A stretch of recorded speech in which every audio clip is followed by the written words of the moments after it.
Mexico की संसद ने उन देशों के खिलाफ टैरिफ बढ़ाकर 50% तक यहाँ पे कर दिया है जिनके साथ उसका फ्री ट्रेड एग्रीमेंट यानी कि एफटीए नहीं है। इससे भारत, चीन, थाईलैंड और इंडोनेशिया समेत कई एशियाई देशों पर असर पड़ेगा। मैक्सिको के लिए इन देशों का निर्यात जो है वो अब महंगा हो जाएगा यहाँ पर। सर, क्योंकि जो पूरी खबर है वो सीधा भारत के ऊपर भी सीधा इम्पैक्ट डालते हुए दिखेगी, तो मैक्सिको का जो ये फैसला है इसको आप कैसे देख रहे हैं और आप ये कदम क्यों उठाया गया?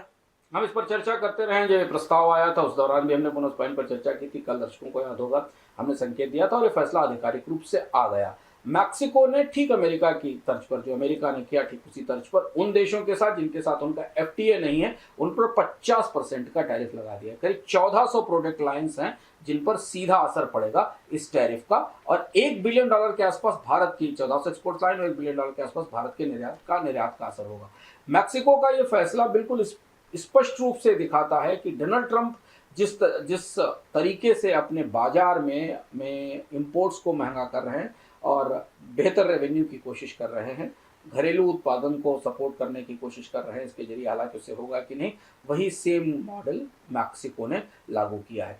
और इसलिए इसका व्यापक असर उन देशों पर होगा जो मैक्सिको को आधार बनाकर अमेरिका के बाजार में निर्यात करते थे। और भारत की कंपनियों को इसका अंदाज पहले से ही था और ये भारतीय निर्यात के लिए थोड़ा चुनौतीपूर्ण है कि अमेरिका से डील नहीं हुई और मैक्सिको से नए टैरिफ आ गए। वहाँ की संसद ने ये कानून पास कर दिया है। जी, तो सर भारत के किस सेक्टर पर सबसे ज्यादा असर देखने को मिल सकता है यहाँ पर? भारत काफी एक्सपोज है। देखिए, मैक्सिको को भारत तीसरा सबसे बड़ा पैसेंजर व्हीकल कार एक्सपोर्टर है। साउथ अफ्रीका के बाद तीसरा बड़ा और सऊदी अरब के पास करीब करीब $1 बिलियन के आसपास के शिपमेंट मैक्सिको को जाते हैं। 50% की कार ड्यूटी इसे पूरी तरह स्क्वीज कर देगी। अमेरिका के बाजार में तो चुनौतियां बनी हुई हैं। मैक्सिको वॉक्सवैगन इंडिया से मैक्सिको का कार बेचती है, हुंडई बेचती है, निसान बेचती है, मारुति सुजुकी बेचती है। मैक्सिको हब के तौर पर ये कंपनियां इस्तेमाल करती हैं और वहाँ से अपने प्रोडक्ट को बना के सप्लाई चेन का इस्तेमाल करते हुए अमेरिका के बाजार में बेचती हैं। तो इसका सीधा असर भारत के ऑटोमोबाइल निर्यात पर पड़ेगा। दूसरा जो महत्वपूर्ण हिस्सा है वो फार्मा का है। फार्मास्यूटिकल कंपनियां भी इस बदलाव से प्रभावित होंगी। ये भारतीय निर्यातकों के लिए पूरे उस कॉन्टिनेंट में, लैटिन अमेरिकन कॉन्टिनेंट में और अमेरिकन कॉन्टिनेंट में बड़ा झटका है। तो सर भारत के पास इसका विकल्प है कोई?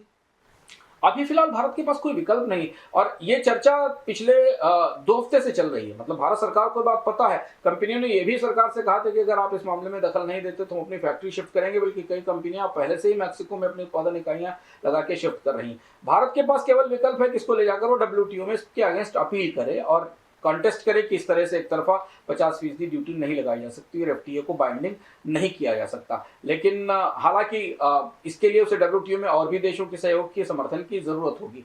नहीं तो ये बात द्विपक्षीय बातचीत से भारत और मैक्सिको के बीच शुरू होगी, लेकिन वो बातचीत अभी तक शुरू नहीं हुई। संकेत इशारे इस तरीके का फैसला आने के पहले से थे। जैसे मैंने शुरुआत में कहा कि भारत अब अमेरिका के साथ मैक्सिको में भी उलझ गया है। अमेरिका के साथ तो डील होती नहीं दिख रही और मैक्सिको के साथ अब टैरिफ का नया मोर्चा खुल गया।